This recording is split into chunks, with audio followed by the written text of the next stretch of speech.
जय जिनेंद्र। जय जिनेंद्र। शुरू करते हैं, बस टाइम हो गया। जय जिनेंद्र। जय जिनेंद्र।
सावधान।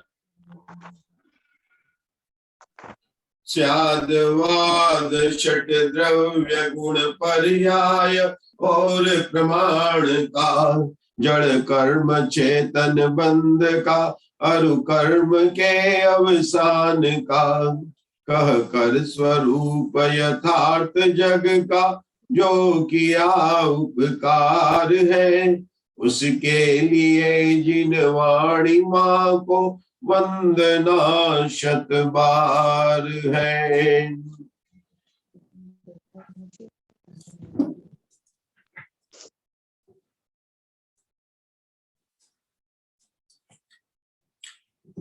ओम नमः सिद्धेभ्य, ओम नमः सिद्धेभ्य, ओम नमः सिद्धेभ्य।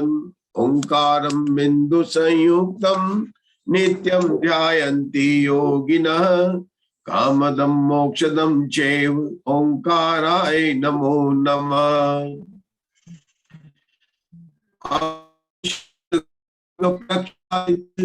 सकल भूतल मल कलंका, मुनि विरूपासित तीर्था, सरस्वती हरतु नो दूरितान्। अज्ञानतिमिरान्धानां ज्ञानाञ्जन शलाकया, चक्षुरुन्मिलितं येन तस्मै श्री गुरुवे नमः। श्री परम गुरुवे नमः। परंपराचार्य गुरुवे नमः। सकल कलुष विध्वंसकम, श्रेयसां परिवर्धकम, धर्म संबंधकम, पाप प्रणाशकम, पुण्य प्रकाशकम, भव्य जीवन प्रतिबोधकारकम, इदं शास्त्रम श्री षट्खंडागम नाम ध्येयम। अस्य मूल ग्रंथ कर्तारा श्री सर्वज्ञ देवा, तदुत्तर ग्रंथ कर्तारा श्री गंधर देवा, प्रतिगंधर देवा, तेषां वचनानुसारम आद्य श्री पुष्पदंत भूतबली आचार्य विरतम षट्खंडागम। इस षट्खंडागम ग्रंथे छखंडागमो श्री वीर सेनार्य वीर्य धवलाटिका सम्मणितो तस्य चौथ खंडे वे नाये कदीयणयोग द्वारम समन्वितम, श्रोतारं सावधानतया शृण्वन्तु। मंगलम भगवान् वीरो, मंगलम गौतमो गणी, मंगलम कुंद कुंदार्यो, जैन धर्मोस्तु मंगलम। सर्व मंगल मांगल्यम सर्व कल्याण कारकम, प्रदानम सर्व धर्माणाम जैनम जयतु शासनम। नमो वरियाणम, नमो सिद्धाणम, नमो आयरियाणम, नमो वज्रायाणम, नमो लोये सौवसाहुणम। अनंत भाष्यतम गणहर देवे हि गंत्यम समम, प्रणमामि भक्ति युतो सुदनाणमो वै शिरसा।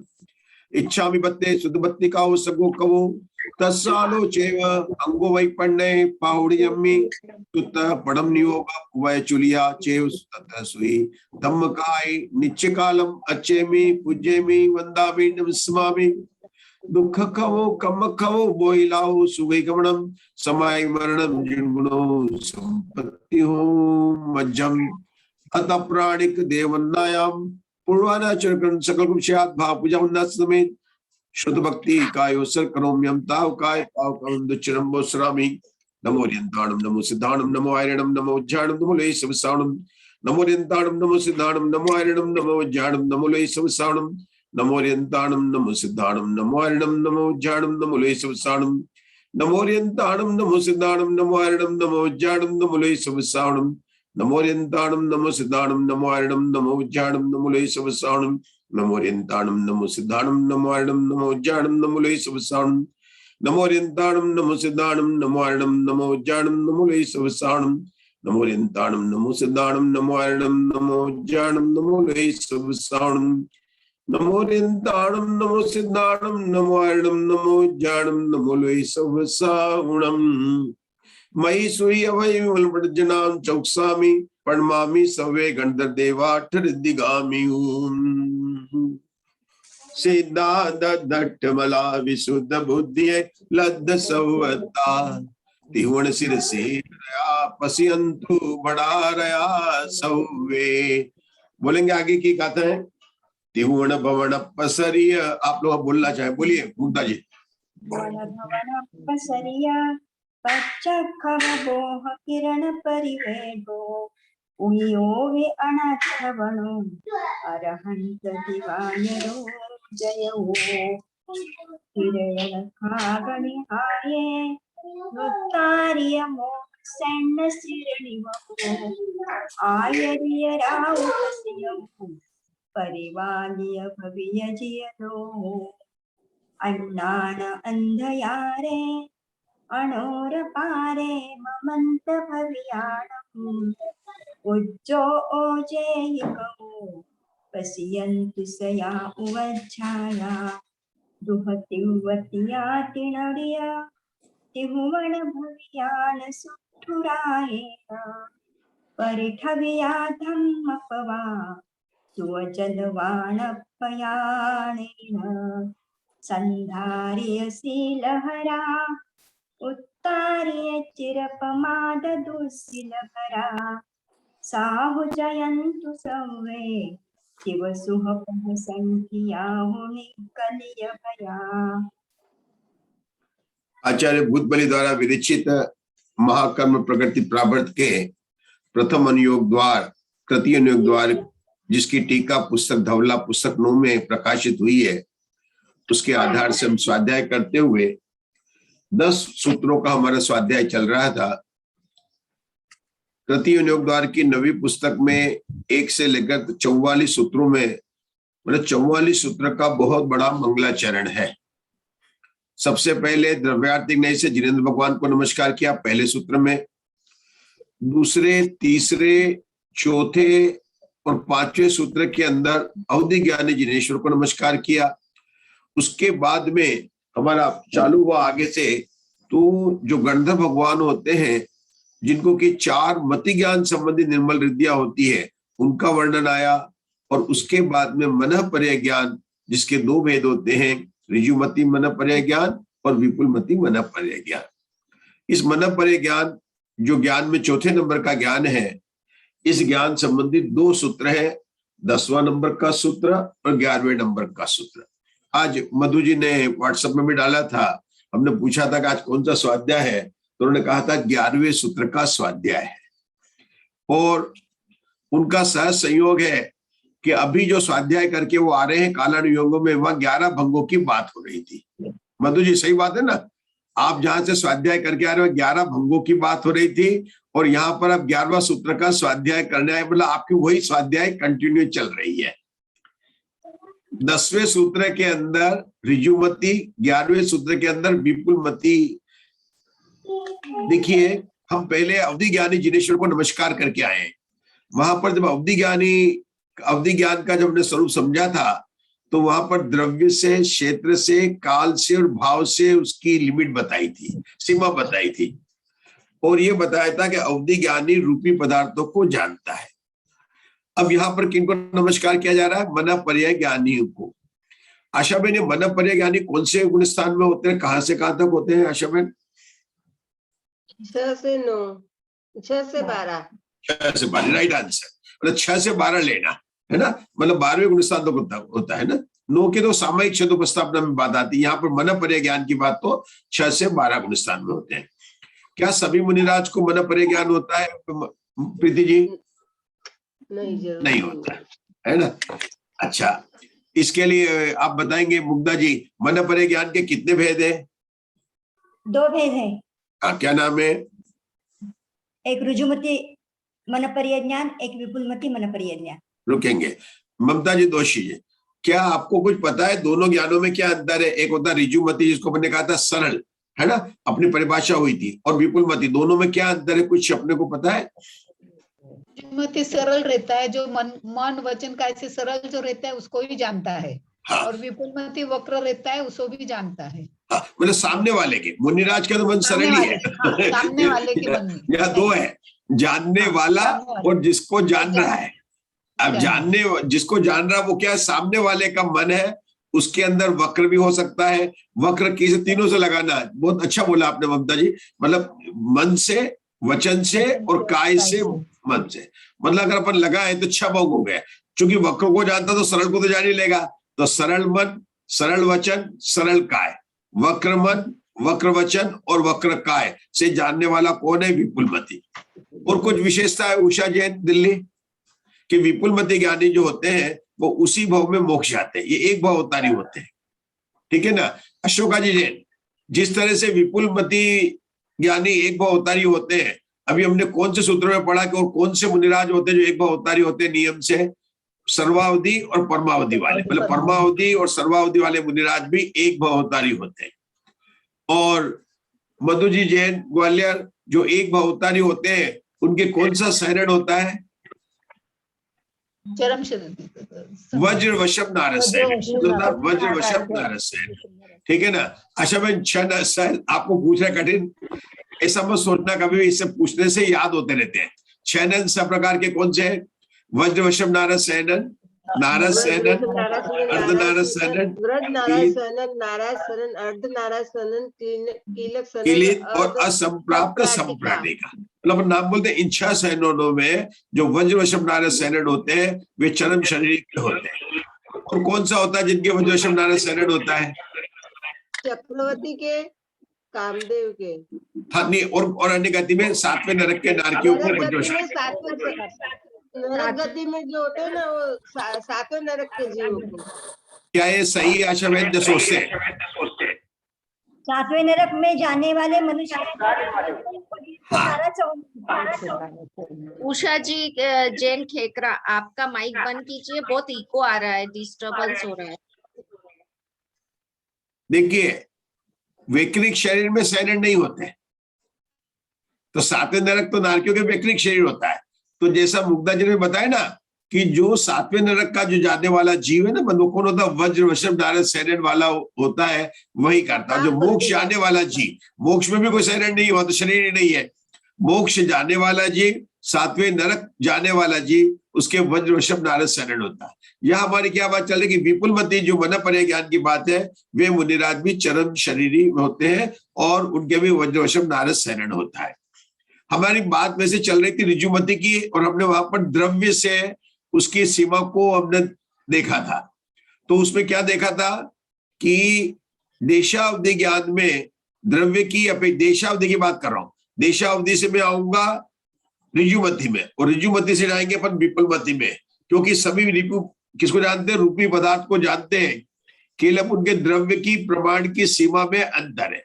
देशावधि का जगन ने कितना लिया था कि जो 1.5 समय प्रबंध है उसको विश्व से गुणा किया था, और लोक से भाग देने पर जो संख्या आई थी उतने परमाणुओं के स्कंद को देशावधि ज्ञान जानता है। अब ऋजुमती में क्या लेना है अपने को? कोई बताएगा? अपने को लेना है औदारिक शरीर का ये स्कंद लेना, लेकिन कौन सा लेना? निर्जरित होने वाला, विश्व सहित वाला नहीं, सत्ता वाला नहीं, निर्जरित होने वाला जो है वो अपने को लेने का है। बराबर, इतना निर्जरा जानता है। ये हो गया जगन्य ऋजुमती ज्ञान की लिमिट। उत्कृष्ट, अब उत्कृष्ट ऋजुमती ज्यादा सूक्ष्म को जानेगा कि इसको जानेगा कि और सूक्ष्म को जानेगा, और सूक्ष्म को जानेगा। तो आचार्य ने लिमिट बताई थी, उत्कृष्ट अपन जब पढ़ा था कि उक्त ज्ञान, प्रश्न संख्या 63 पर है, उक्त ज्ञान क्या लिखा था, उत्कृष्ट से एक समय कब इंद्रिय, हाँ एक समय संबंधी पूरे विषय को जानेगा। हाँ, इंद्रिय निर्जरा को जानता है, ठीक है ना। अब उसके ऊपर ये शंका पड़ी है अशोक जी, शंका औदारिक शरीर निर्जरा, प्रश्न संख्या आगे की 64 पर।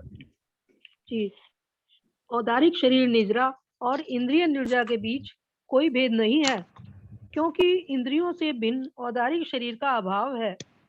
समाधान, इस शंका पर कहते हैं कि यह कोई दोष नहीं है, क्योंकि यहाँ पर सब इंद्रियों का ग्रहण नहीं है। शंका फोर्स, तो फिर किस इंद्रिय को ग्रहण किया है?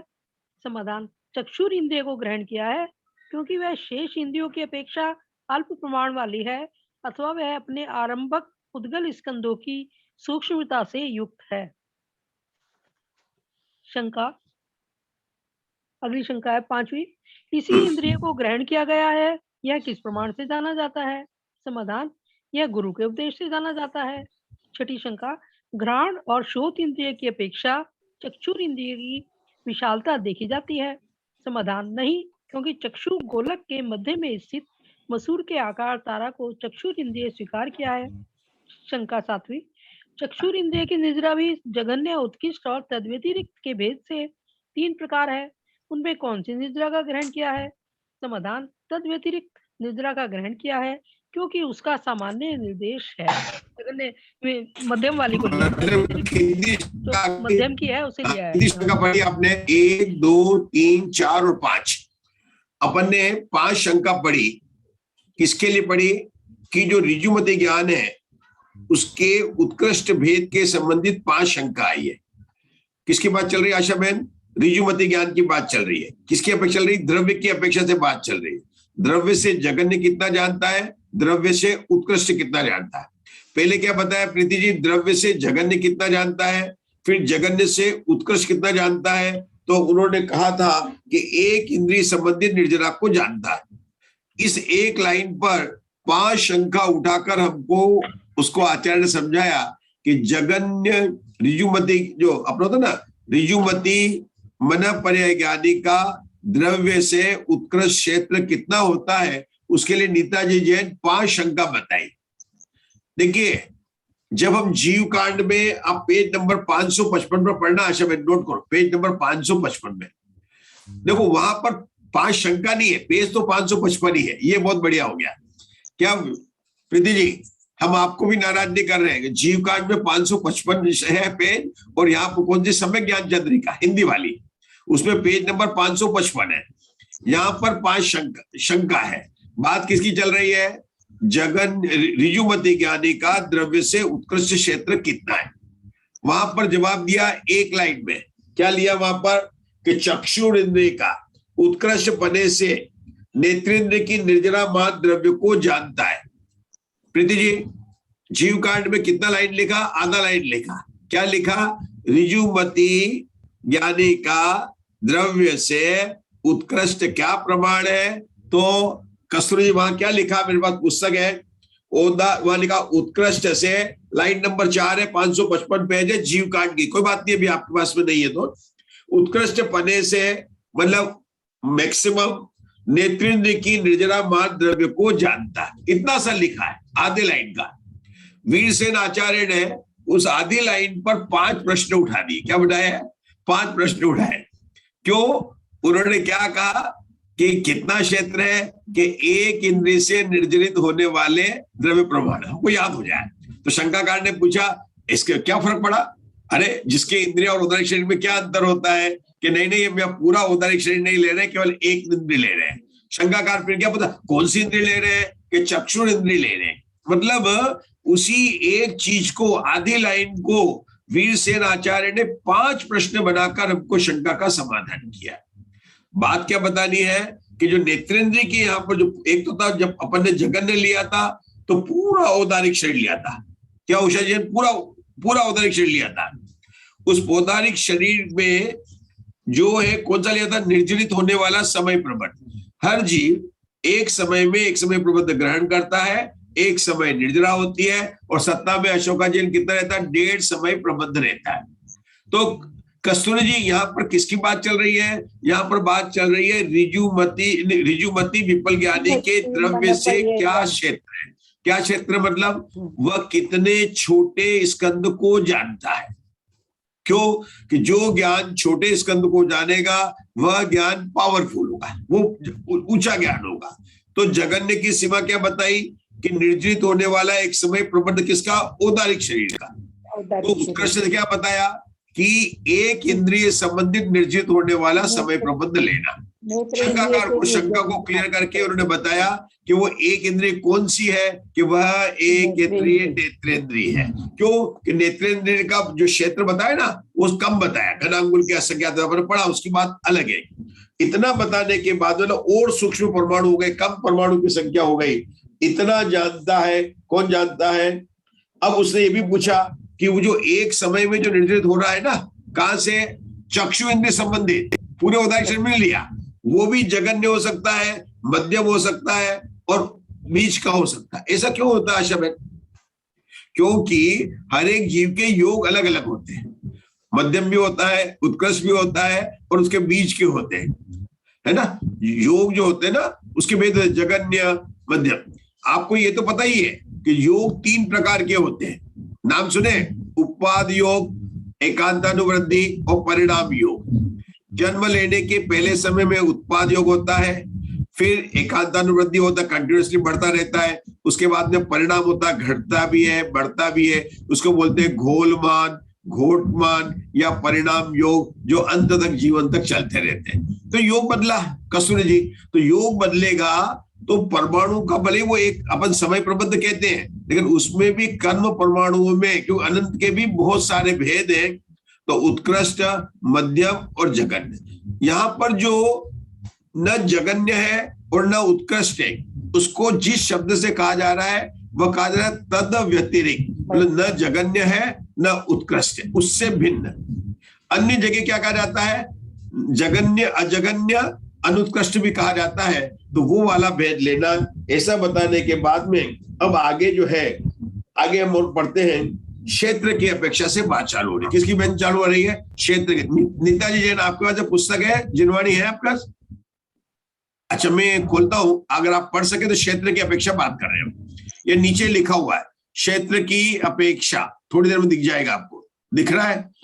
जब तक आप पढ़िए, कोई और पढ़िए जिसका पुस्तक हो। मुग्धा जी पढ़िए जरा आगे। जगन्य और उत्कृष्ट द्रव्य के, जघन्य और उत्कृष्ट द्रव्य के मध्यम द्रव्य विकल्पों को तद व्यतिरिक्त ऋजुमती मन परिज्ञान जानता है। क्षेत्र की अपेक्षा जघन्य से वह गव्युति पृथकत्व और उत्कृष्ट विपुलमती जिनों को योजन पृथकत्व जानता है। जघन्य व उत्कृष्ट क्षेत्र के मध्यम विकल्पों को तद व्यतिरिक्त ऋजुमती मन परिज्ञान जानता है। काल की अपेक्षा रुकेंगे अभी कौन सा हो गया? दूसरा भेद को उन्होंने संक्षेप में यहां बताया। वहां तो अपन ने क्षेत्र की अपेक्षा क्या देखा था आशा बन याद है? देशा अवधि ज्ञान में क्षेत्र की अपेक्षा से अपन 19 कांडक देखे थे। कितने देखे थे अपन ने? 19 कांडक दिखाए थे। और कहां तक गए थे? लोक प्रमाण तक गए थे। और आपको पता है 8वें में भरत क्षेत्र था, 9वें में जम्बू, अशोका जी को याद है शायद, 8वें में जम्बूद्वीप, 8वें में भरत क्षेत्र, 9वें में जम्बूद्वीप, 10वें को था ढाई द्वीप और 11वें में 11वां द्वीप ने 13वां द्वीप। मैंने आशा बहन कैसे याद किया? 11वें कांडक में 11वां द्वीप ने 13वां द्वीप है। और उसके बाद में संख्यात द्वीप, असंख्यात द्वीप। वह क्षेत्र की अपेक्षा से क्षेत्र ऐसे बढ़ रहा था। यहाँ किसकी बात चल रही है? ऋजुमती मना परिज्ञानी की। द्रव्य से बात में क्षेत्र की बात बताते हैं। तो क्षेत्र में ममता जी दोषी दोनों बताएंगे, जगन्य से क्षेत्र कितना है, उत्कृष्ट से क्षेत्र कितना है। आशा बहन क्या लिखा हुआ? गव्युति। और प्रीति जी आगे उत्कृष्ट में क्या लिखा? योजन। क्या लिखा? गव्युति। गव्युति का मतलब होता है कोस, है ना। 2 कोस का 1 मील होता है अंदाज से, जहां तक मुझे याद 2 कोस का 1 मील होता है। तो गव्युति पहले है ना कोस में नापते थे, ये तो मील आया फिर किलोमीटर आया। पहले तो कोस की बात हुई, 4 कोस है, 2 कोस है, ऐसी बात करते थे। तो गव्युति भी कोस का ही नाम है। नाम आते हैं अलग अलग जगह, याद रखने पड़ेंगे। तो जगन्य से क्या बोला? पृथकत्व गव्युति, और उत्कर्ष से कितना बोला? पृथकत्व योजन। अब मुझे नीता जी ने आपने पृथकत्व का नाम सुना है? जी जी। क्या होता है उसका अर्थ? क्या होता है? 3 से 9 तक की संख्या को पृथकत्व कहते हैं। क्या कहते हैं? 3 से 9 की संख्या को पृथकत्व कहते हैं। तो यहाँ पर 3 से 9 भी लेंगे, 7 से 8 भी लेंगे, तो अलग अलग जगह पर अलग अलग बात करेंगे। लेकिन पृथकत्व का मतलब ये हो गया, उन्होंने कोष वगैरह में बता दिया। और आगे क्या लिखते हैं कि जगन्य उत्कृष्ट से, अब इसके बीच की कौन से बंद हो गए कि जो जगन्य नहीं है वह उत्कृष्ट है, तो वो बीच के सारे भेद को यहाँ क्या कहेंगे? तद व्यतिरिक्त कहेंगे। इसके बाद में अब काल की अपेक्षा, आपने पुस्तक निकाल ली तो पढ़िए नीता जी, मैं फिर आपके पास में मतलब काल की अपेक्षा पढ़ सकते हैं आप? इसमें पीडीएफ आपका पेज आ जाएगा, वो पढ़ लेती हूँ। अच्छा, वो पढ़ेंगे, ठीक है। तब तो हाँ, आ गया पेज, दूसरी लाइन है। अभी आ रहा है, आया नहीं। हाँ, अब जी। काल की अपेक्षा जगन्य से 2 और 3 भव ग्रहों को जानता है, अर्थात अतीत और अनागत 2 ही भव ग्रहणों को जानता है। वर्तमान भव के साथ 3 भवों को जानता है, किंतु इससे वर्तमान भव का ग्रहण नहीं है, क्योंकि अतीत और अनागत आयु, संपत, असंपत, मुक्त, कृत, प्रति, सोहित आदि नाना सूक्ष्म अर्थों से आकीर्ण भव के अच्छी तरह जान पाने में विरोध आता है। उत्कृष्ट से 7-8 भव ग्रहणों को जानता है, अतीत और अनागत 7 तथा वर्तमान के साथ 8 भव ग्रहणों को जानता है। जगन्य और उत्कृष्ट काल के मध्यम विकल्प को तद व्यतिरिक्त ऋजुमति मनः प्रह ज्ञान जानता है। भाव के बाद मिलेंगे, अपन एक एक करके करेंगे, थोड़ा समझेंगे ना, कोई बात नहीं। अब काल की अपेक्षा से बताया, हाँ कौन बताएगा? मैं आशा बहन से पूछता हूँ तो मतलब बार बार सोचेंगे क्यों मेरे से पूछ रहे। पूछने का तो कारण ये है कि अपना रिवाइज होता रहे। देश, आप बताएंगे, कस्तूरी जी पूछ लेता हूँ। कस्तूरी जी, अपन ने अवधि ज्ञान में काल की अपेक्षा से कैसे देखा था? क्षेत्र की अपेक्षा से अपन ने कैसे देखा था? पता है अपने को, घनांगुल का असंख्यात भाग लिया था और लोक प्रमाण तक गए थे। देशावधि की बात कर रहा हूँ। लेकिन जब हम देशावधि की बात कर रहे थे तो आवली का असंख्यात भाग से लेकर एक कम पल्ले के तक गए थे। किसमें गए थे? हाँ, मैं थोड़ा आप लोगों को पक्का करा, अभी 2-3 दिन का विषय का पहले हुआ है और 19 कांडक को मैंने समझा था, तो याद भी रहेगा।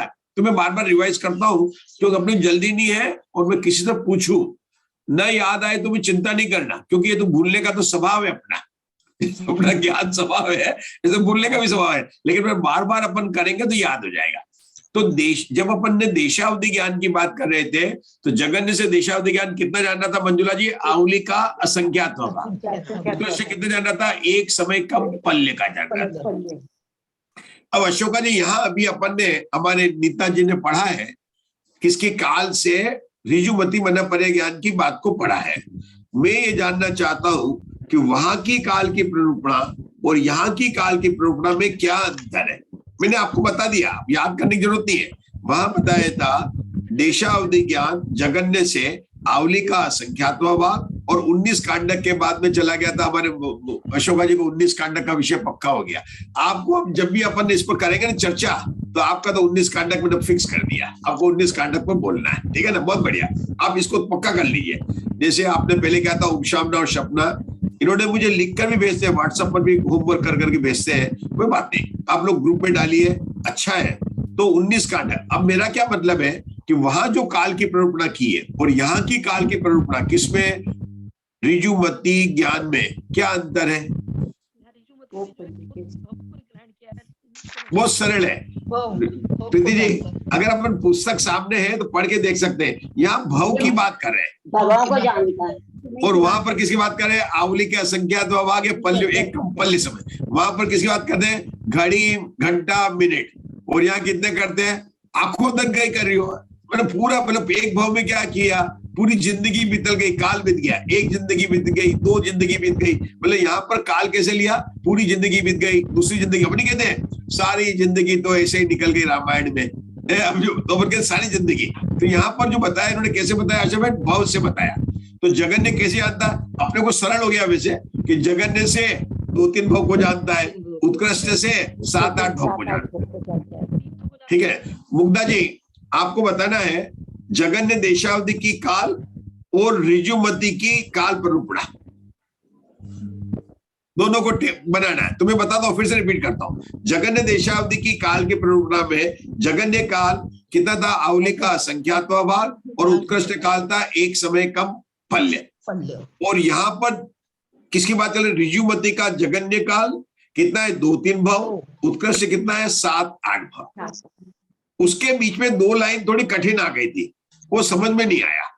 उसमें बहुत सारे शब्द भी आ गए, बहुत सारे शब्द आए थे। क्या शब्द आए थे? असंपत, आयु, संपत, प्रतिसेवित आदि, नाना, मतलब बहुत सारे कई शब्द आ जाते हैं कि हमको ऐसा लगता है कठिन है। कठिन नहीं है। वहां क्या लिखा है? सूक्ष्म अर्थों से, मतलब वो नाना जो सूक्ष्म जो है, जो भी सूक्ष्म है, और आगे के सब उसके विशेषण है। कृत मतलब किए गए, प्रतिसेवित मतलब अच्छी तरह से सेवित किए गए, भुक्त मतलब अच्छी तरह से भोगे गए। कुछ हिंदी के शब्द कठिन पड़ सकते हैं, लेकिन सब नहीं आए तब भी हमको मतलब तो समझ सकते हैं ना, बल्कि क्या बोल रहे हैं? वो ये बोल रहे हैं कि ये जो जगन्य देशावधि ज्ञान है, कौन है? जगन्य देशावधि ज्ञान।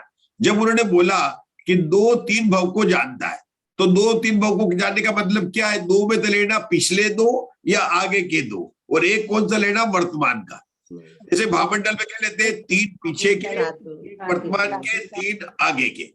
यहाँ पर 3 का ऐसा मत लेना कि एक भूत का, एक वर्तमान का और एक भविष्य का, ऐसे नहीं लेना। ये क्योंकि 2 क्यों नहीं लेना? आशा बहन, कौन उत्तर देगा? वीरसेन आचार्य तो है नहीं है, उत्तर हमको ही निकालना है। स्वाध्याय हमको करनी धवला की, कैसे करेंगे? उन्होंने क्या लिखा यहाँ पर? 2-3 भाव को जानता। मिला आपको? जी, है ना? देखो क्या लिखा उन्होंने? या तो अतीत के 2 लेंगे या अनागत के 2 लेंगे। 3 लेंगे तो एक वर्तमान का लेंगे, साथ में 2 अतीत के लेंगे, या फिर 2 अनागत के लेंगे। हाँ, क्योंकि केवल 2 लेंगे तो फिर एक काल तो 3 होते हैं, अतीत अनागत, वो तो नहीं ले सकते 2। उन्होंने क्या लिखा? जगन्य से 2 और 3 भावों को ग्रहण जानता है। तो अपन अगर ये ले ले कि 2 भाव को जानता है और 3 भाव को जानता है, तो कितने 2 भाव? तो दोनों भाव पिछले, ऐसे नहीं ले सकते हैं, क्योंकि दोनों आप क्या करेंगे? 2 भाव पिछले के, तो 2 वर्तमान में कैसे लेंगे? एक वर्तमान है, वर्तमान का तो एक ही भाव होगा। आगे के 2 ले सकते हैं, तो लेना कैसे? 2 वर्तमान, एक वर्तमान का, 2 अतीत का, ये हो गए 3, या 2 आगे के और एक वर्तमान का, ऐसे 3 हो जाते हैं।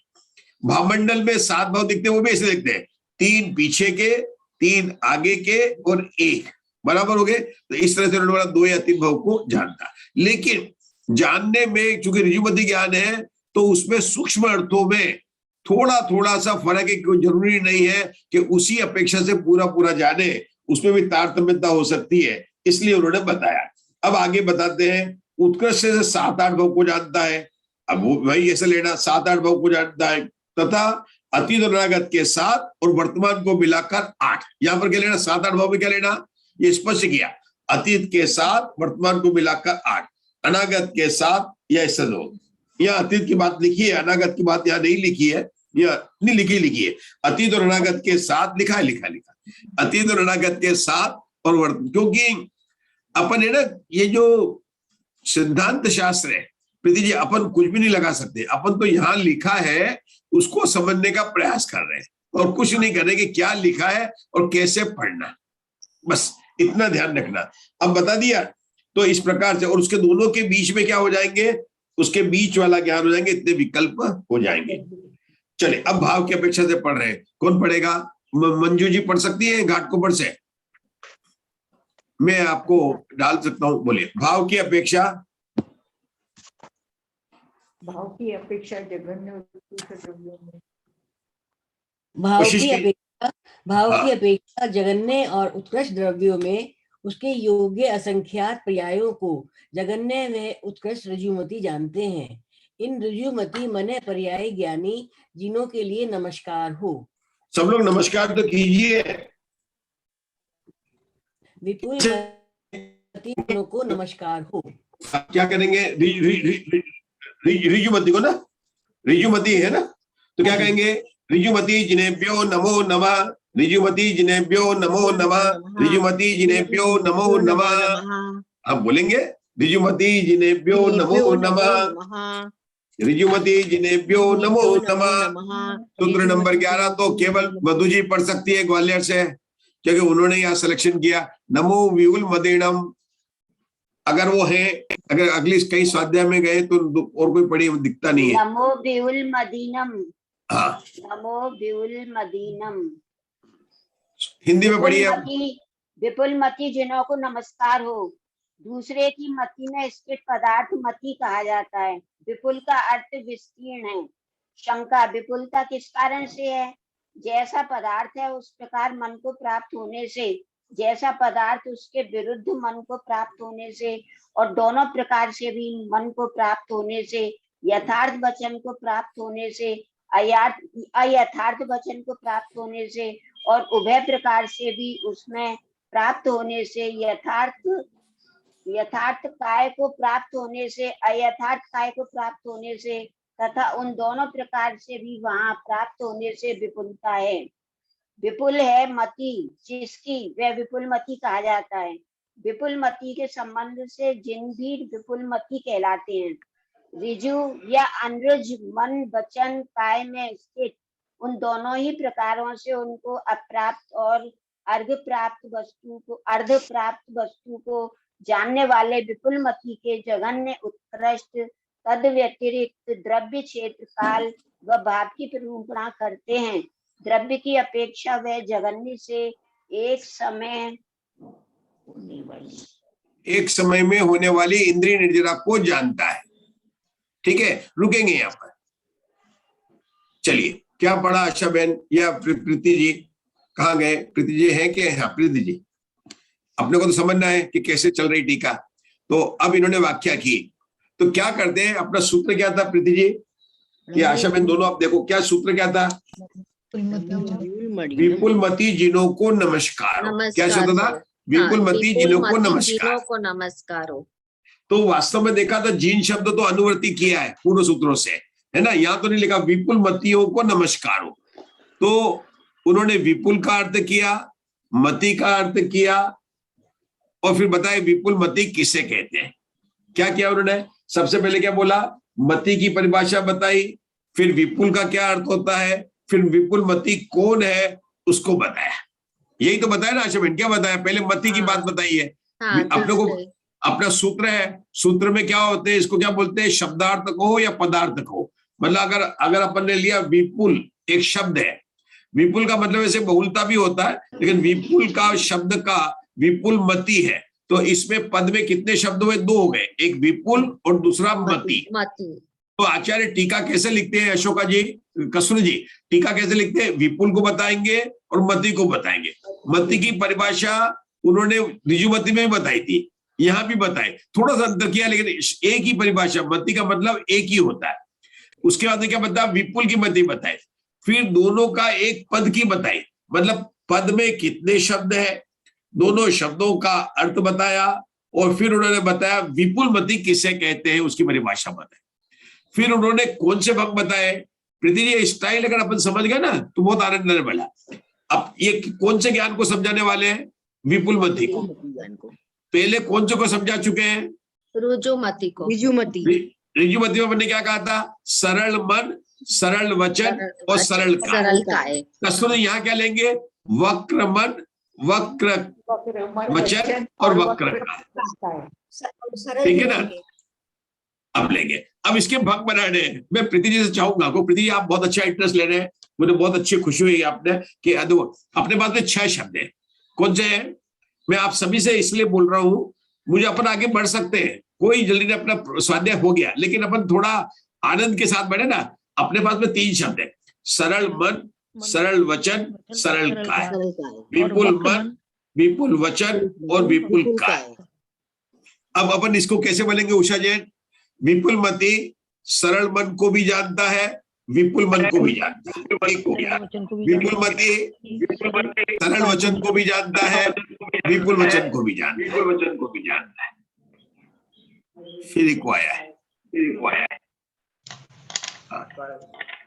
तो उषा जी का माइक चालू होगी।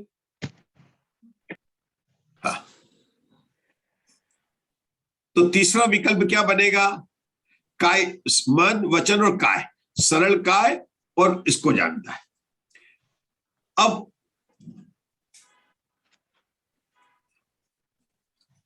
और कैसे बन सकता है, यहां कैसे बताया, अपन आगे देखते आ रहे हैं। कहां पर देखा अपन ने, कषाय से अनुरंजित योगों की प्रवृत्ति को लेशा कहते हैं, याद है सबको। वहां क्या किया था, क्या लेशा को, क्या योग को लेशा कहते हैं, क्या कषाय को लेशा कहते हैं, क्या दोनों को लेशा कहते हैं? आवाज नहीं आ रही क्या? आ रही है ना। तो वहां पर इस तरह से बनाते थे। तो यहाँ क्या कहेंगे, क्या सरल और जो मन है ना, वो ऋजु वालों को जानता है, क्या केवल वक्र को जानता है, या केवल उभय को जानता है? अब देखो आचार्य ने जो टीका लिखी है ना, पर ने क्या बोला उन्होंने, उसके 3 भंग कैसे बनाए, क्या सरल को ही जानता है, क्या वक्र को ही जानता है, क्या उभय को जानता है, मतलब सरल को भी जानता है और उभय को भी जानता है। इस प्रकार से बनाकर उन्होंने पूरा पैराग्राफ लिखा। अपन जब इतना बड़ा पैराग्राफ आता है ना, तो उस प्रकार से अपन हो जाते हैं। लेकिन ये आचार्य की स्टाइल है, ये सत्प्रवृत्ति चली आ रही है। ये लिखा ना, उभय प्रकार से भी उसमें प्राप्त होने वाले। अब उन्होंने उभय प्रकार से प्राप्त होने वाले, सामने वाला केवल वक्र को, अच्छा एक चीज और ले ली उन्होंने यहाँ पर, चिंतित, अर्धचिंतित, अचिंतित। क्या लिखा मैंने, ये ऋजुमती की ये लिखने की स्टाइल है, ये टीका की स्टाइल है। क्या लिखेंगे, क्या मतलब हुआ प्रीति जी? मैं आपसे ही कर रहा हूं क्योंकि आपको क्लियर हो रहा है। चिंतित, अर्धचिंतित और अचिंतित। चलो कस्तूरी जी बताएंगे, क्या बताएंगे? चिंतित, अर्धचिंतित, बताइए कस्तूरी जी, समझाइए। जो मन में चिंता करता है जिस पुद्गल द्रव्य की, उसको चिंतित बोलेंगे। हाँ, बहुत बढ़िया। इन्होंने क्या कहा, मैं बता रहा हूँ, बहुत कठिन नहीं है। पहले आपने तो आप एक बार भगवान की जय बोल लो, बिल्कुल सरल है। चिंतित मतलब जो चिंता कर लिया, हाँ। अर्धचिंतित मतलब जिसका आधा चिंता किया, और अचिंतित मतलब जो आगे चिंतित करेगा, क्योंकि ये विपुलमती है। विपुलमती आगे की भी जान लेते हैं। विपुलमती देखो, आगे के भाव की बात अलग है, लेकिन उसने नहीं चिंता किया उसको भी जान लेता। विपुलमती की क्या है, चिंतित, अर्धचिंतित या अचिंतित, तीनों को जान लेता। तो विपुलमती की विशेषता बता दी। कैसे बताई? पहले उन्होंने लिया सरल मन, सरल वचन, सरल काय, वक्र मन, वक्र वचन, वक्र काय, फिर बोला उभय, फिर बोला चिंतित, अचिंतित और अर्धचिंतित। पहले अर्धचिंतित लेना, फिर अचिंतित लेना। यहाँ पे प्राप्त और अर्ध प्राप्त वस्तु यानी कौन सी मानी जाएगी फिर? उसको अर्ध प्राप्त मतलब अर्धचिंतित, जो उसने, जो उसके ज्ञान में जो आदि प्राप्त हुई है। मतलब जैसे सामने वाला जो सोच रहा है ना, अभी उसने पूरे विषय का नहीं सोचा, आधा ही सोचा उसने, नहीं समझे? जैसे उसको जाना तो शिखर जी तक है, लेकिन अभी उसने वहां तक बीच की स्टेज, मतलब कई यात्रा करेगा। तो पहले बनारस की यात्रा करेगा, फिर पंच पहाड़ी जाएगा। तो अभी उसने प्लान किसका बनाया? केवल बनारस तक का बनाया, कि पार्श्वनाथ भगवान की आगे का नहीं बनाया। लेकिन इसको कहेंगे अर्धचिंतित। लेकिन विपुलमती बना पड़ेगा, देख लेंगे कि ये बनारस में पार्श्वनाथ की जन्मभूमि जो से दर्शन करके कुंडलपुर जाएगा, कि महावीर जी जाएगा, कि गुड़ावा जाएगा, कि राजगिरी पहले जाएगा, टैक्सी से जाएगा, कि प्लेन से जाएगा, या पहले शिखर जी जाएगा और फिर यहाँ पर जाएगा। उदाहरण दे रहा हूं, आप ये नहीं कर, मतलब उसके अभी पूरा सोचा नहीं उसने। अभी कहना, अभी हमने आगे का प्रोग्राम बनाया नहीं बोलते आपको यात्रा जाना, शिखर जी की जाना है। अभी हमने ये प्रोग्राम नहीं बनाया कि पहले शिखर जी जाएंगे, कि पहले 5 पहाड़ी की यात्रा करेंगे, ठीक है ना? अरे ये तो जान लेगा वो। तो इसको कहेंगे अर्धचिंतित है, फुल चिंतित। और पूरा प्रोग्राम बना लिया तो वो भी देखेंगे। तो इस प्रकार से जो है, क्योंकि जैसा प्रोग्राम बनाया वो उसके मन में स्थित है, तो उस वहां पर से वो जान लेता। ठीक है, कोई बात नहीं, आगे बढ़े अपन जी। चलिए पढ़िए, आगे की शंका पढ़िए, प्रीति जी पढ़िए, आगे क्या लिखते हैं? ऋजुमती का उत्कृष्ट द्रव्य ही उससे बहुत श्रेष्ठ विपुलमती का विषय कैसे हो सकता है? कहाँ से आया प्रश्न? क्योंकि आचार्य जो है अभी विपुलमती की द्रव्य, क्षेत्र, काल और भाव से वर्णन करने वाले। पहले अपन ने ऋजुमती की थी। आपको याद है जब द्रव्य से ऋजुमती का उत्कृष्ट क्षेत्र कितना बताया था? सूक्ष्म जानेगा नहीं, एक समय औदारिक शरीर के, एक समय में प्राप्त औदारिक शरीर की निजरक। नहीं, वो तो जगन्य था। नेत्रेंद्रिय की एक इंद्रिय का, उत्कृष्ट एक इंद्रिय का। द्रव्य निर्जरा, उत्कृष्ट आंख चक्षु इंद्रिय से जाने होने वाले उदारिक। हाँ, ममता जी का सही है।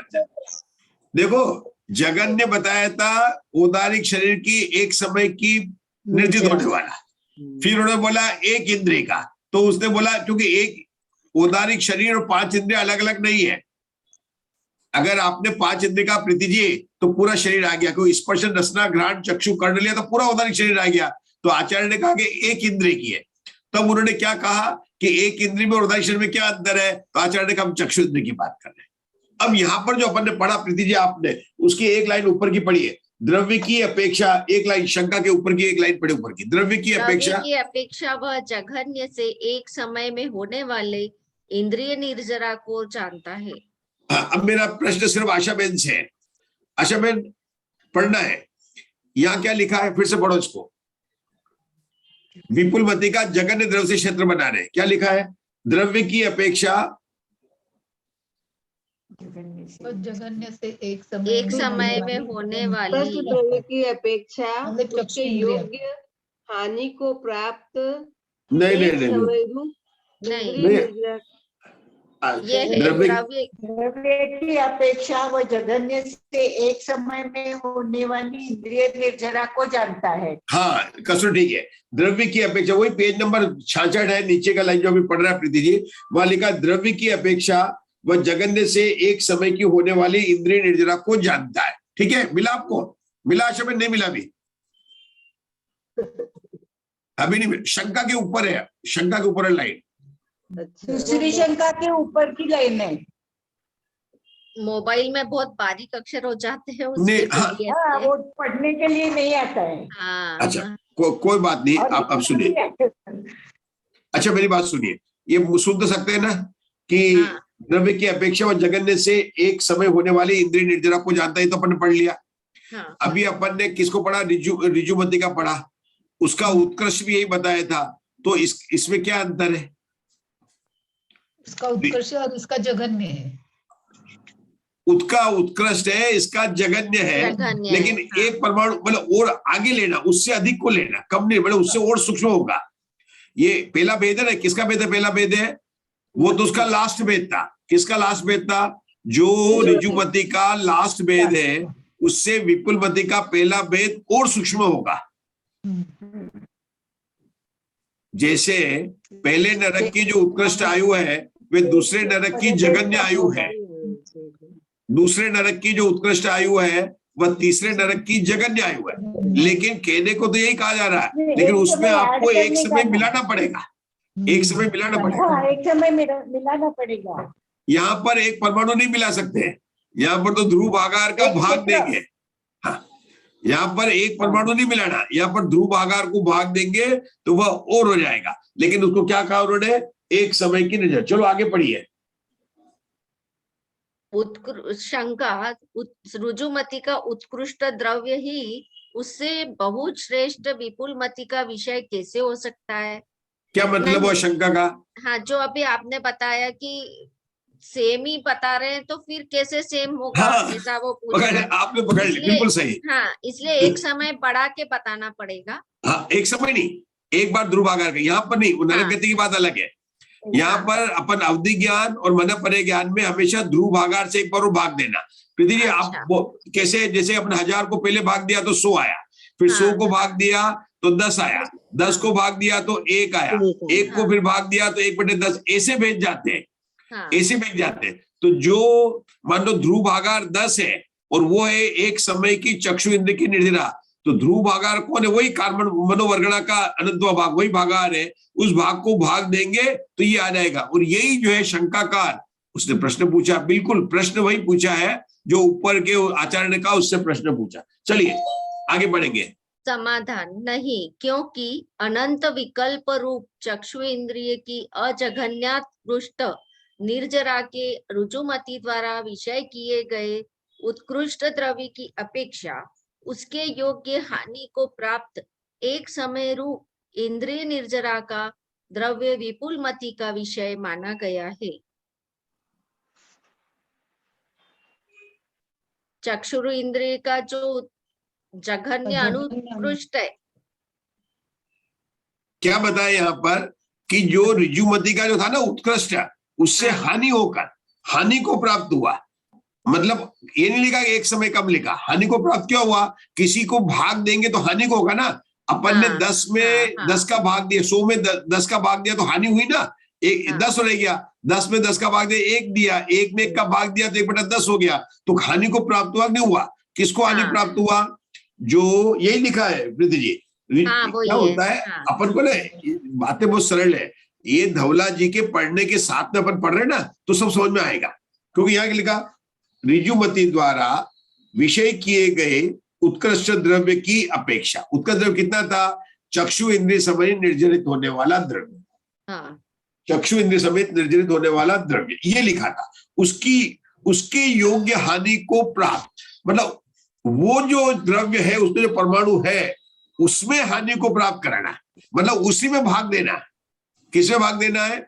जो ऋजुमति, उस देखो क्या लिखा, उत्कृष्ट द्रव्य की अपेक्षा उसके योग्य हानि की प्राप्त है। किसको हानि प्राप्त कराना? जो उत्कृष्ट द्रव्य है। किससे प्राप्त कराना? ध्रुव भागार से भाग देकर। ध्रुव भागार कितना है कि मनोवर्गणा का भी अनंतवा भाग है, ये वहां चला रहा था। चलिए, एक समय में रूप इंद्रिय, और वो एक समय में ही निर्जित होने वाला उन्होंने लिया। ठीक है, आगे लिखा ही है, उत्कृष्ट द्रव्य के ज्ञापनार्थ उसके योग्य असंख्यात कल्पों के समयों में शलका रूप से स्थापित करके मनोद्रव्य वर्गणा के अनंतवे भाग का विरलन कर विश्रोपचय रहित 8 कर्म संबंधी अजघन्यात्कृष्ट एक समय प्रबद्ध को समखंड करके देने पर उसमें एक खंड द्रव्य का द्वितीय विकल्प होता है। ये थोड़ा ज्यादा ऊपर गया। हाँ, ये ऊपर जा रहा है। मैं अभी है ना प्लेन, अभी नीचे जगह नहीं बम्बई में एयरपोर्ट में।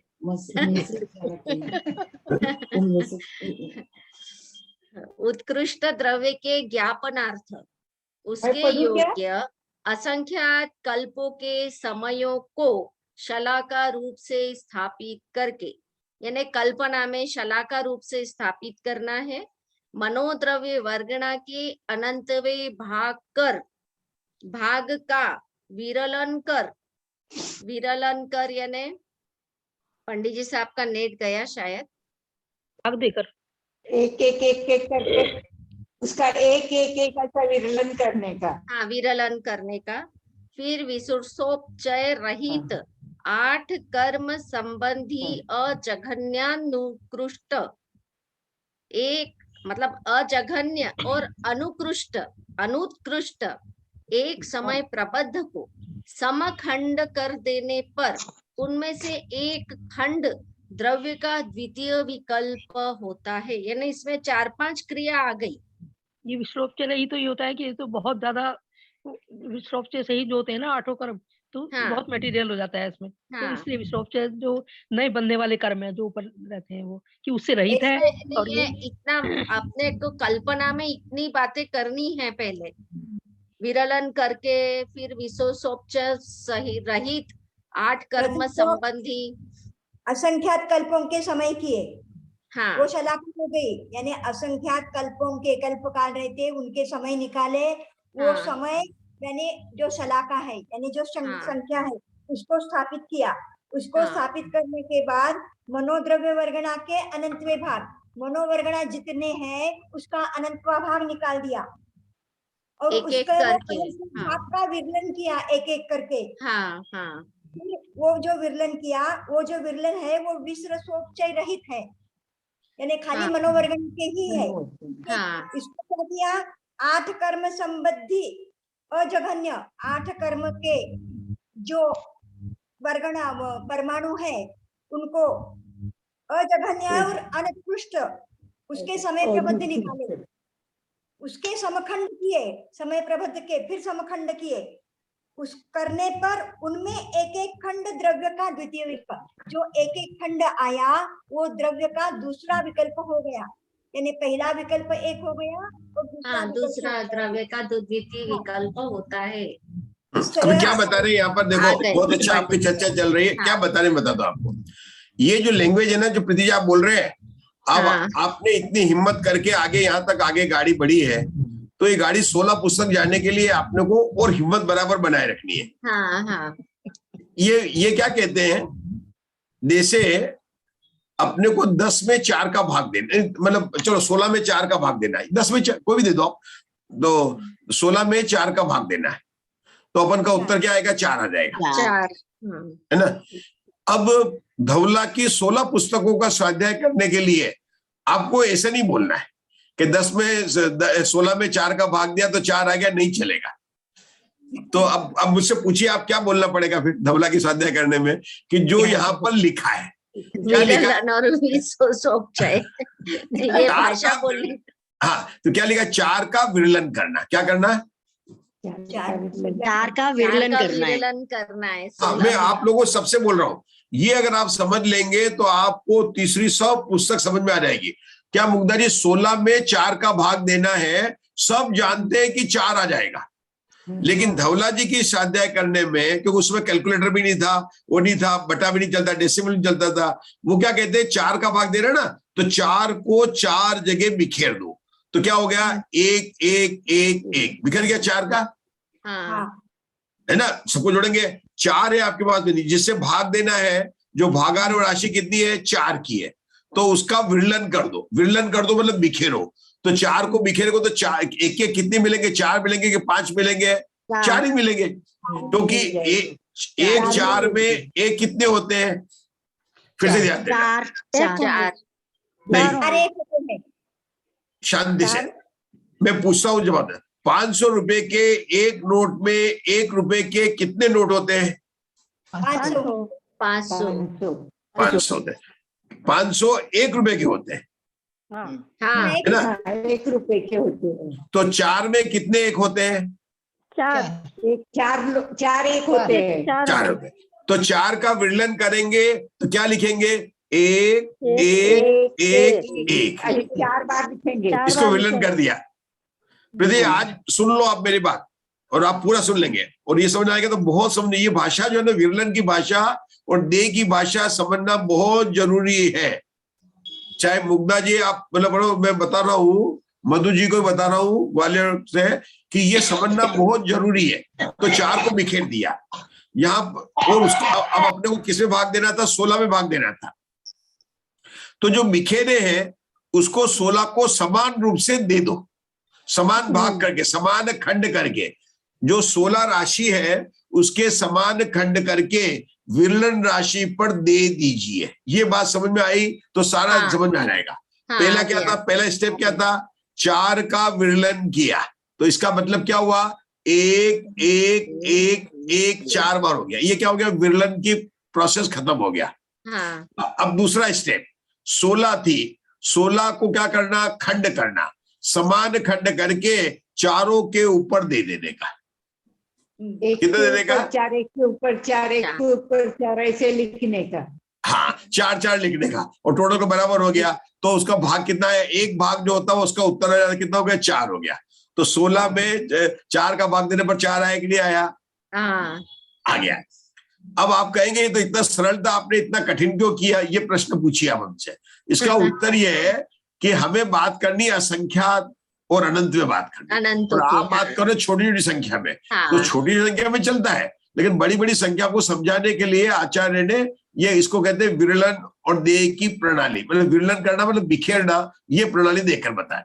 अब यहाँ पर किसका विरलन किया, असंख्यात कल्प काल लिखा, शायद असंख्यात कल्पों के समय। ये कौन से कल्प के समय है, कल्पवासी देव के नहीं, कल्प काल होते हैं, कल्पकाल के, कल्पकाल।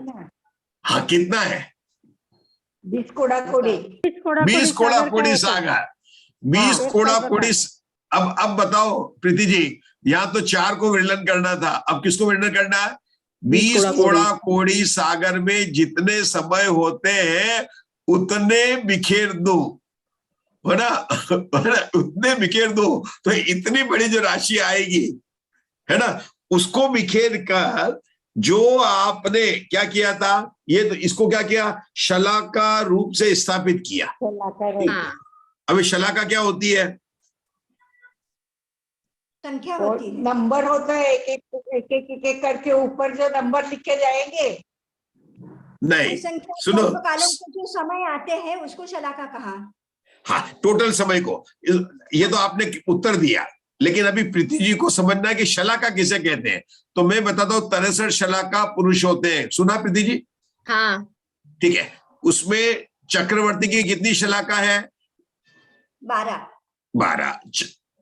तीर्थंकर की 24 नारायण, नो नारायण और प्रतिनारायण की शलाका कितनी है? 9 27। नो नारायण, नो प्रतिनारायण और नो बलभद्र की शलाका कितनी प्रीति जी? चक्रवर्ती 24 होते हैं। हाँ चक्रवर्ती 24 होते हैं, तो उसकी शलाका 1 हुई। नहीं 12 होते हैं। और चक्रवर्ती 12 होते हैं, तो उसकी हाँ। शलाका 1 हुई। तीर्थंकर 24 होते हैं, उसकी शलाका 1 हो गई। अब नो नारायण, नो प्रतिनारायण और नो बलभद्र, उनकी शलाका कितनी होगी? सिर्फ प्रीति जी जवाब देंगे। एक ही हो। नहीं, 27 होगी। 27। 27 होगी। एक मिनट समझने दो ना, सब लोग पहले समझो। ये बात समझ में आएगी तभी तो धवला आएगी। जो अपन रोज बोलते हैं, रोज गाना गाते हैं कि 63 शलाका पुरुष हुए, क्यों होगी? एक समय में एक चक्रवर्ती होता है, एक समय में एक तीर्थंकर होते। शांतिनाथ, पुत्रनाथ 24 तो हुए, लेकिन सब साथ में नहीं हुए। लेकिन नारायण, प्रतिनारायण और बलभद्र एक काल में होते हैं, ठीक है ना? तो क्या होगा, 27 की शलाका लिखेंगे और एक नारायण घटाया तो 27 में से 3 घटेंगे, 1 नहीं घटेगा। अच्छा। चक्रवर्ती में 12 लिखा था, भरत चक्रवर्ती हो गए तो 1 घटेगा और अब 11 चक्रवर्ती बाकी है। सगर आदि 11 चक्रवर्ती बाकी है। आदिनाथ भगवान हो गए, 1 घटेगा और 23 तीर्थंकर बाकी है। लेकिन अगर 1 बलभद्र हो गया, 1 नारायण हो गया, प्रतिनारायण हो गया, तो 27 में से 3 घटेगा। कितना घटेगा? 3 दिन। तो वहां पर कितना घटेगा? 3 घटेगा और 9 बार में 27 पूरे हो जाएंगे वो। अच्छा। ये 12 बार में चक्रवर्ती पूरे हो जाएंगे। वो 24 बार में तीर्थंकर की शलाका समाप्त हो जाएगी। तीर्थंकर की शलाका समाप्त होने में 24 बार लगेंगे, ठीक है? तो यहाँ शलाका से क्या मतलब है? ग्रुप, स्लेब जैसे अपन कहते ना, इतने से लेकर इतने तक पूरा हो गया ना। हाँ। इसक्लोज। तो ये जो आपने समझा, तो यहाँ पर इस प्रकार से शलाका। तो यहाँ पर अब आप पढ़ो प्रीति जी। हाँ।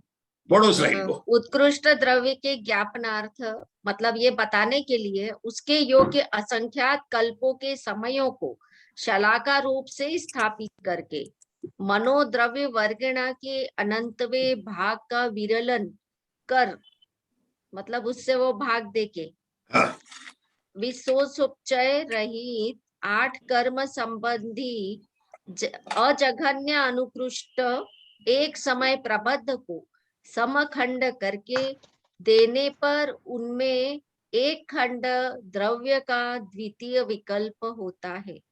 आज इतने ही डूबते हैं, कल बताऊंगा, क्योंकि इसमें क्या 2 चीज चल रही है एक साथ। एक तो चल रही है उत्सर्पणी और अवसर्पणी, जो कल्पकाल के जितने समय है उसको तो स्थापित कर दिया शलाका के रूप में। हाँ। जैसे आपने बनाया होगा अनवस्था का कुंड, अवस्था का कुंड, 4 कुंड वो बनाए थे ना, वो कुंड। एक शलाका कुंड का बनाया था, प्रतिशलाका का कुंड बनाया था। थोड़ा नहीं, कोई बात नहीं, मैं बताऊंगा आपको। तो ये यहाँ पर शलाका किसको बनाया? जितने कल्पकाल है। कितना काल? एक कल्पकाल नहीं, एक कल्पकाल नहीं कहा, असंख्यात कल्पकाल। 20 कोड़ा सागर नहीं कहा, असंख्यात 20 कोड़ा सागर के ये समय अपन ने तो सोच नहीं सकते क्या हो रहा है। अपन गिन नहीं सकते। अपनी कॉपी भर जाएगी, अपना आकाश पूरा मुंबई पूरी भर जाएगी। लाइन लगा। विपुलमती ज्ञान कितना उत्कृष्ट है, कितना बड़ा है। हाँ, कितना तक जान सकता है। ये ऐसी, और एक तो बात ये है, लेकिन ऐसी बात को जानने वाले कौन है? केवली भगवान ना। हाँ। हमको तो पढ़ने में पसीना आ रहा है। हाँ। है ना? और केवली भगवान ऐसे सूक्ष्म ज्ञान को प्रत्यक्ष जान रहे हैं। और केवल ये नहीं जान रहे, अपन केवल ज्ञान की महिमा अपने को नहीं आ रही प्रीति जी। अगर बता रहा हूं मैं कि इतनी सूक्ष्म है ये, कितने सूक्ष्म भेद है अशोका जी, क्या कस्तूरी जी, कितना मतलब सूक्ष्म विषय चल रहा है, कितना केवल ज्ञान की महिमा आ रही है। इसको अपन कर लेंगे, अपने को जल्दी तो है ही नहीं है, अपन रुक जाते, समय हो गया अपना, समय हो गया ना अपना, क्या नहीं हुआ? हाँ हो गया। हाँ तो अपन रुक जाते हैं, कोई बात नहीं, कल इसको आराम से समझेंगे। आप लोग पढ़ना, जितना समझा है मैं आपसे पहले मैं आपसे समझने का प्रयास करूंगा और फिर मैं आपको बात पर चर्चा करेंगे, ठीक है? अब आप लोग समझ गए। अभी जिनवाणी स्तुति करते हैं। कौन करना चाहता है जिनवाणी स्तुति? नीता जी आप करना चाहते हैं? कर देती हूँ। करिए। जावानी के ज्ञान से सूझे लोकालोक, सोवानी मस्तक नमो सदा देत हूँ ठोक। हे जिनवानी भारती तो है जपू दिन रैन, जो तेरी सरना गहे सो पावे सुख चैन। द्वादशांग जिनवानी माता की जय। 9 बार नमोकार।